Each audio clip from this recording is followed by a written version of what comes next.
വാടാ നീടാ നിനക്ക് ഞാൻ എണ്ണയിട്ട് ഞാൻ നിന്നെ സുഖിപ്പിച്ച് തരാടാ തന്നെ ഞാൻ. അയ്യോ മുതലാളി മുതലാളി വരുന്നുണ്ടടാ. അങ്ങേര് നിന്നെ ഇന്ന് കൊല്ലാതിരുന്ന നിന്റെ ഭാഗ്യം. എവനാ തെങ്ങി പിടിച്ച് കെട്ട്. ആ പോലീസിനെ വിളിക്കുക. ആള് പോയി. പോലീസ് വരുന്നതിന് മുമ്പേ എവനെ ഇടിച്ചു പിഴിഞ്ഞ് ശവമാണ് കൊടുക്കേണ്ടത്. അങ്ങോട്ട് മാറി ഒരു മറപ്പുര കെട്ട്. എവന്റെ ശവത്തിന്റെ മഹസർ തയ്യാറാക്കാൻ. അയ്യോ മുതലാളി അതൊക്കെ പോലീസുകാരുടെ പണിയല്ലയോ? എടാ കൊശവാ, എടാ ആര് കൊണ്ടുപോയാലും എവനെ ഇടിച്ചു പിഴിഞ്ഞ് ശവമാക്കും. ആ പണി നമ്മളങ്ങ് ചെയ്താൽ പോരെ. നിങ്ങളെ ഈ നിമിഷം മുതൽ CBI ഏറ്റെടുക്കുകയാണ്. I am CBI director Malhotra. നിങ്ങൾ ഈ രാജ്യത്തെ വഞ്ചിച്ചിരിക്കുകയാണ്. അഫ്ഗാനിസ്ഥാനിൽ നിന്നും റോക്കറ്റ് ലോഞ്ചർ കൊണ്ടുവരുന്നതിന് വേണ്ടി 2 കോടി രൂപ നിങ്ങളുടെ അക്കൗണ്ടിൽ നിന്നും ട്രാൻസാക്ട് ചെയ്തതിന്റെ തെളിവ് ഞങ്ങളുടെ കയ്യിലുണ്ട്.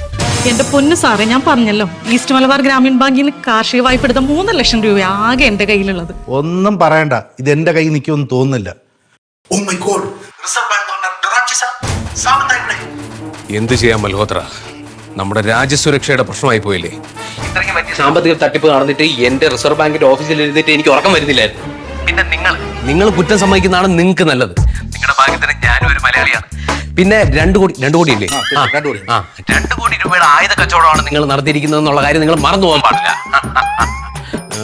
സാറേ, ഞാൻ പറഞ്ഞല്ലോ, എനിക്കൊന്നും അറിഞ്ഞൂടാ. ആകെ 3.5 ലക്ഷം രൂപയാണ് ഞാൻ ബാങ്കിൽ നിന്ന് ലോൺ എടുത്തിരിക്കുന്നത്. സാറേ, എനിക്കൊന്നും അറിയില്ല സാറേ. പറ്റിക്കാനും നോക്കണ്ട. ഇന്ത്യൻ പ്രസിഡന്റ് കോൾ ഇപ്പൊ അങ്ങോട്ട് വന്നതേ ഉള്ളൂ. ആർമി ആകെ അസ്വസ്ഥരാണ്. നിങ്ങൾക്ക് ചിലപ്പോൾ മരണശിക്ഷ വരെ കിട്ടാനുള്ള സാധ്യത ഉണ്ട്. ഇല്ലേ? തീർച്ചയായും ഉണ്ട്. എന്റെ പൊന്നു സാറേ, എനിക്കൊന്നും അറിയില്ല. എന്നെ എങ്ങനെയെങ്കിലും ഇതിൽ നിന്നൊന്ന് രക്ഷിക്കണം സാറേ. സാറേ പ്ലീസ്. ഈ രാജ്യത്തിന്റെ സമ്പദ് വ്യവസ്ഥയുടെ നട്ടലൊടിക്കുന്ന കാര്യമാണ് നിങ്ങൾ ചെയ്തതെന്നുള്ള കാര്യം നിങ്ങൾ മറന്നു പോകരുത്. അല്ലേ? ആലോചിച്ചിട്ട് എനിക്ക് നെഞ്ചു വേനെടുക്കുന്നു. നിങ്ങൾക്ക് ശിക്ഷ കിട്ടിയേ മതിയാവൂ. I am not going to spare you. സാറേ. സാർ, അവരൊരു മലയാളി, ഞാനൊരു മലയാളി, സാറൊരു മലയാളി. ഇതെങ്ങനെയെങ്കിലും ഒന്ന് സെറ്റിൽ ആക്കാൻ തീരുമാനമുണ്ട്. സാറേ പ്ലീസ് സാറേ, ഞാൻ എന്ത് വേണമെങ്കിലും ചെയ്യാം സാറേ. ഉടനെ അക്കൗണ്ടിലുള്ള 3.5 ലക്ഷം രൂപ ഞങ്ങൾക്ക് ട്രാൻസ്ഫർ ചെയ്യണം. ഒരുപാട് പേർക്ക് കൈക്കൂലി കൊടുക്കാനുള്ളതാണ്.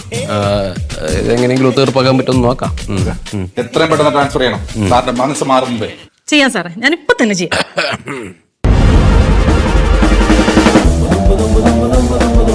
വന്നിട്ടുണ്ട്. അതെ, പണം. ഓഹോ, പണം. പണം ട്രാൻസ്ഫർ ആയിട്ടുണ്ട് എന്ന് പറഞ്ഞ് വിർച്വൽ അറസ്റ്റ് ഇല്ലാതാകുന്നില്ല. നാളെ രാവിലെ വരെ നിങ്ങൾ അവിടെ നനങ്ങാൻ പാടില്ല, ക്യാമറ ഓഫ് ആക്കാനും പാടില്ല. അയ്യോ സാറേ, എനിക്കൊന്ന് ബാത്റൂമിൽ പോകണം. യു ബ്ലഡി ലേഡി, മിണ്ടരുത്. ബാത്റൂമിൽ നാളെ രാവിലെ പോവാ. മിസ്റ്റർ മൽഹോത്ര, ഇനി ഞാൻ ഇവിടെ ഇവരെ വല്ല പിടിച്ചാ പറയും. പോട്ടെ ഞാൻ. സാറ് ഭയങ്കര ദേഷ്യത്തിലാണ്. അവരിപ്പോ ഒന്നും മിണ്ടാൻ പോണ്ട.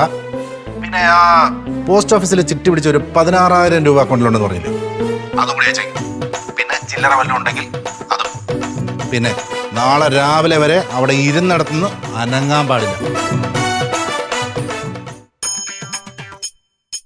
എനിക്ക് സൈക്കിളിലൂടെ. എന്നാൽ ഇതെങ്ങനെ സംഭവിച്ചടേ? ഒരു തുള്ളി പോലും ബാക്കി വെച്ചിട്ടില്ല, കംപ്ലീറ്റ് അടിച്ചോണ്ട് പോയി.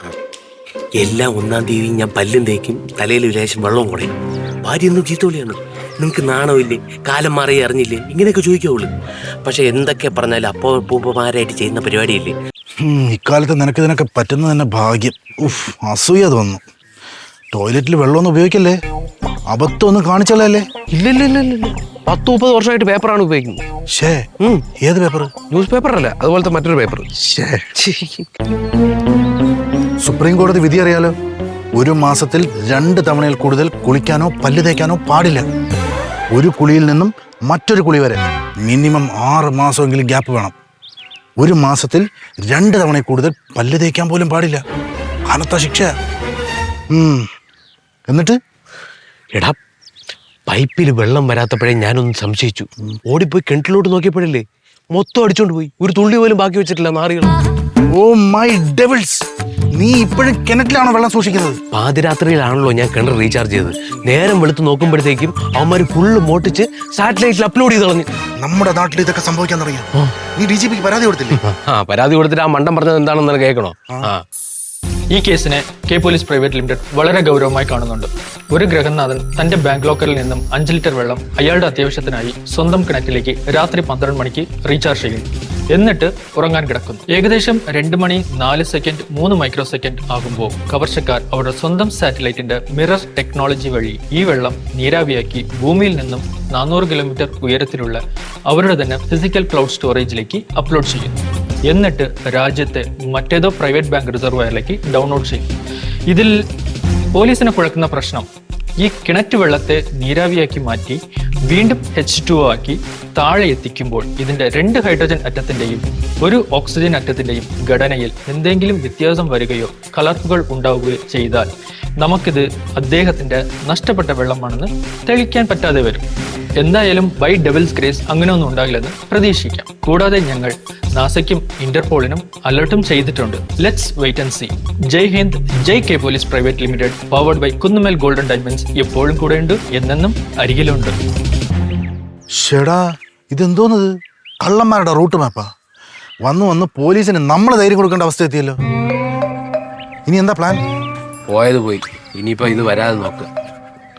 അതങ്ങനെ? എടാ, നമ്മൾ ഇതൊക്കെ ചൊരുക്കൂട്ടി വെച്ചിരിക്കുന്നോണ്ടല്ലേ അവന്മാർ ഇതൊക്കെ അടിച്ചോണ്ട് പോകുന്നത്. വേണ്ട, ഇനി മുതൽ പല്ല് തേക്കുന്നില്ല, കുളിക്കുന്നില്ല, പോരെ? നല്ല ചൊറിച്ചിലുണ്ടല്ലേ? എടാ, ഈ സ്കിന്നിന് നമ്മൾ ഇങ്ങനെ ചൊറിഞ്ഞു അതിന്റെ ലെയറിന് ഡാമേജ് വരുത്താൻ പാടില്ല. അതായത് നമ്മുടെ ഈ രോഗാണുക്കളില്ലേ, രോഗാണുക്കൾ അകത്തേക്ക് കടക്കാതെ സൂക്ഷിക്കുന്നത് ഈ ചെളിയുടെ ഉറച്ച ലെയറാണ്. അത് ശരിയാ. പക്ഷേ ഇത് നിറച്ച് കിട്ടിയ കല്ല് പോലെ സ്ട്രോങ്. പിന്നല്ല, വാ നമുക്ക് ഓരോ ചായ കുടിക്കുന്നതായിട്ട് അഭിനയിക്കാം. വാ. ഇവിടെ എല്ലാം ചായ കുടിക്കാണല്ലോ. ഇവിടെ വരുന്നവർക്കൊക്കെ ഓരോ ചായ നിർബന്ധ. മുതുമുത്തശ്ശന്മാരായിട്ട് തുടങ്ങി വെച്ച ശീലമില്ലേ? വെള്ളമില്ല എന്ന് പറഞ്ഞിട്ട് പാരമ്പര്യം കളഞ്ഞു വിളിക്കാൻ പറ്റുമോ? ഏത്